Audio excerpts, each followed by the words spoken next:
Let's figure out how to create rooms with different ceiling heights. Create 2 rooms in any way you prefer in 2D mode. I'll take a standard rectangular room and draw additional walls using the Draw Wall tool. Select the room and click the size icon.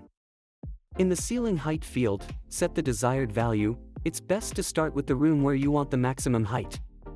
In Home Planner, you can set only one ceiling height for the entire plan, so if you check the second room, you'll see that the ceiling height has been automatically applied to all rooms.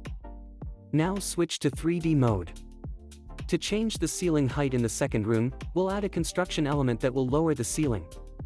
Click Add Furniture Build Constructions Primitives, select a cube, and drag it to the ceiling. I'll change the color of the cube to make the changes easier to see. Now select the cube, click the size icon, and set the cube height. This value should match how much you want to lower the ceiling. Then stretch the cube using the resize markers.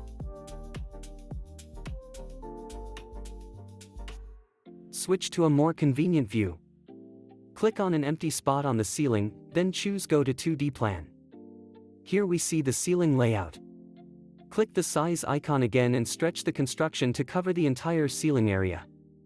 Return to 3D view.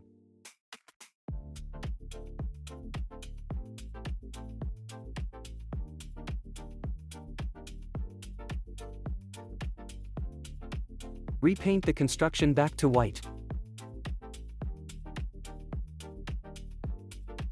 Done.